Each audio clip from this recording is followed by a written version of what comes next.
Welcome to SVG-TV News for Thursday, July 3rd, 2025. I am Rochelle Baptiste with the details. The St. Vincent and the Grenadines Met Services is advising that unstable weather conditions associated with a tropical wave are currently maintaining scattered showers and thunderstorm activity across the country. According to the Met Services, periods of light to moderate rain, pockets of moderate to heavy showers, gusty winds and thunderstorms are expected to continue tonight and into Friday. Rainfall accumulations across St. Vincent and the Grenadines are forecast to range between 2 to 3 inches, with isolated higher amounts possible. These conditions could lead to flash flooding and land slippage in vulnerable areas. As a result, a flash flood watch is in effect for St. Vincent and the Grenadines until 6 p.m. on Friday, July 4th, 2025. Residents and motorists, especially those in areas prone to flooding, flash flooding, landslides, or near rivers and streams, are urged to remain vigilant and take the necessary precautions.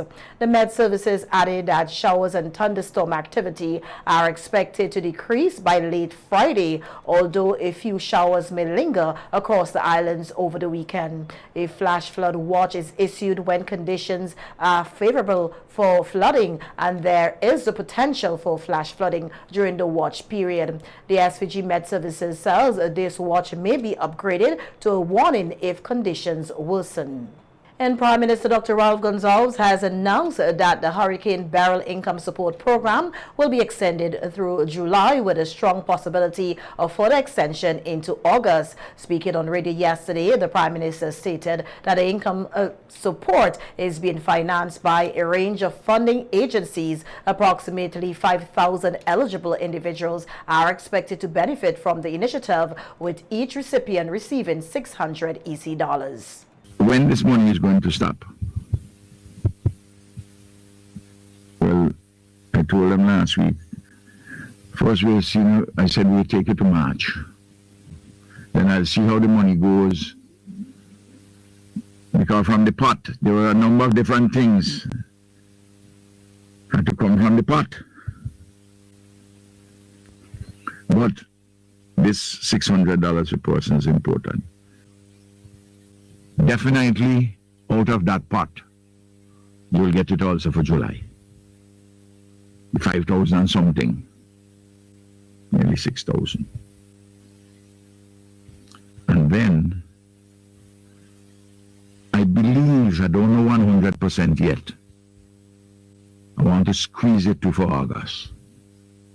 Because, but I have to supplement that pot with some other things for school children, as we did last year.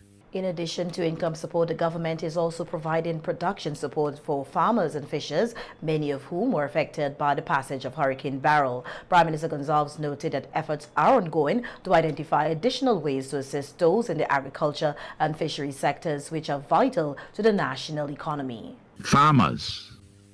But remember, we gave a lot of money for income support and production support for farmers and fishers, and some still outstanding.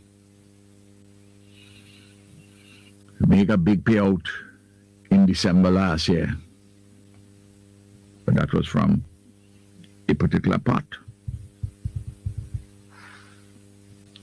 But I had to get another pot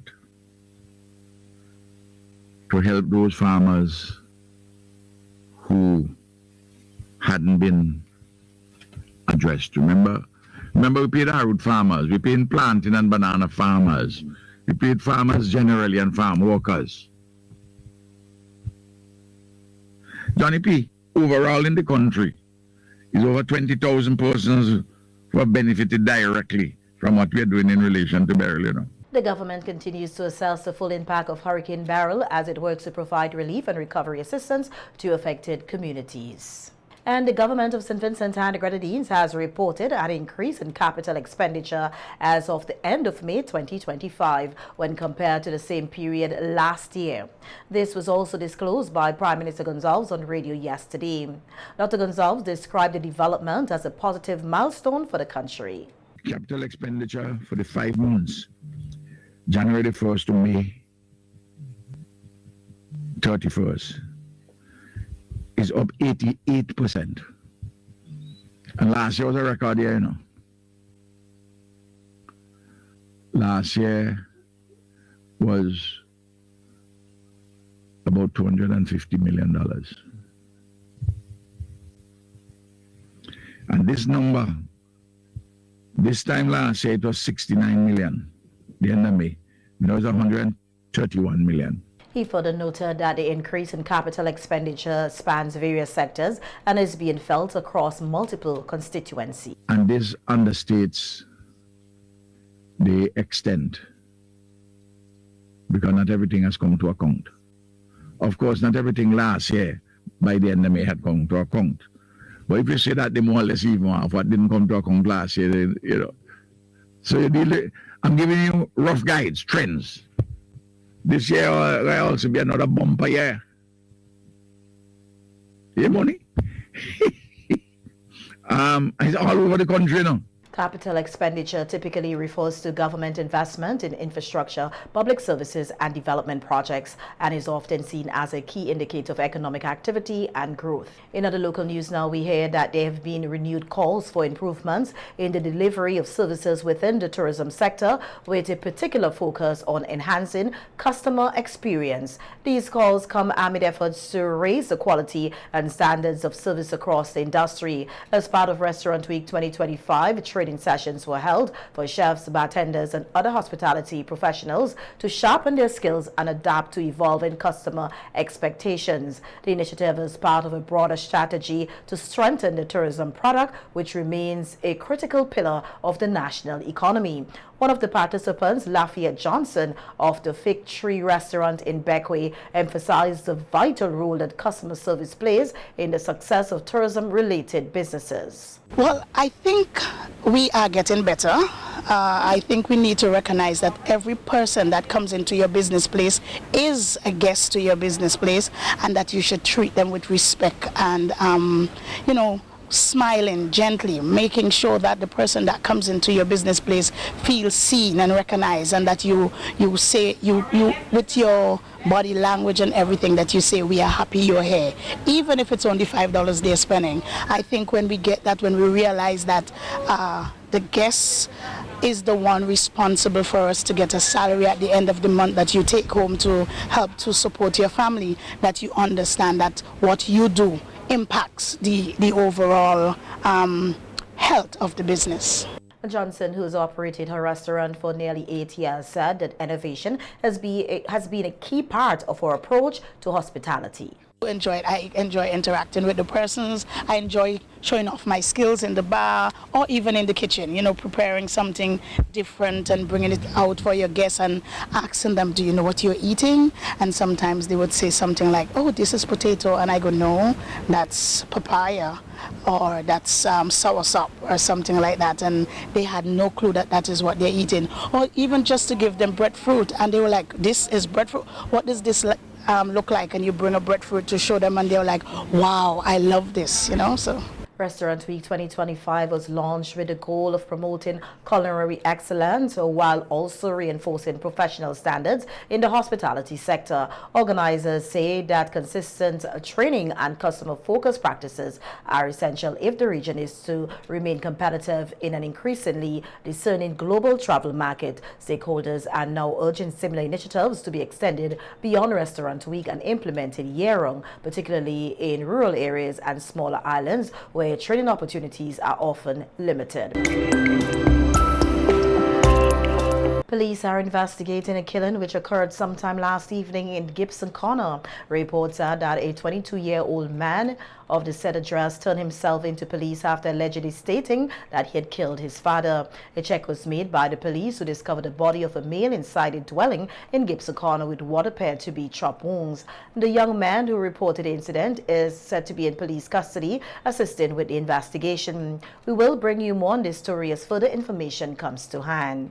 And the Royal St. Vincent and the Grenadines Police Force, the SVG-PF, said that the body of a male discovered in a fair hall on Tuesday, July 1st, 2025, has been positively identified as 23-year-old Dominic Smith of Rockies, Edinburgh. In a statement, the SVG-PF expressed gratitude to members of the public and the family of the deceased for their cooperation and assistance during the identification process. The police also extended condolences to Smith's family during this difficult time of bereavement. A post-mortem examination will be conducted to determine the cause of death. The SVG-PF has confirmed that the investigation remains active. Anyone with information that may assist in this investigation is urged to contact the police. And communities in the Eastern Division are experiencing a rise in agriculture-related crimes, according to Sergeant Colin Pitt of the Georgetown Police Station. He made the remarks during WFM's Cop Chat program this morning. Sergeant Pitt emphasized that individuals from outside the affected communities are often responsible for these crimes, particularly in the Eastern Division. The problem that we face in over the years is the persons from outside. They will come in and commit some of these crimes. But because the Canary district and the Georgetown district are more agricultural district, and that is the reason why, because a lot of the type of agricultural produce and so on. These districts have a lot of bananas, planting, and crops, vegetables, compared to Oya and Sandy Bay. Also speaking on the program, Corporal Chevron Laborde pointed out a growing trend in which rental vehicles are being used to carry out these offenses. He urged vehicle owners to exercise caution when renting out their cars. And what we have found out is that forces are using rental vehicles, rental cars. And there's one instance where we would have apprehended a car and it was loaded with coconuts and grapefruit, oranges. And we would have arrested that person, was successful in getting a conviction at the court in respect to that person. And I'm also encouraging persons to be very careful of who they rent their vehicles to, because you do not know what they're doing with your vehicles. And the amount of load that we are seeing in those rental vehicles, you have to be very careful. There's no problem in calling somebody and asking, is Mr. John Brown a good person to rent my vehicle? So I want to encourage, and I want to also thank the general public, because they have been working along with us pretty well, especially the farmers in that area.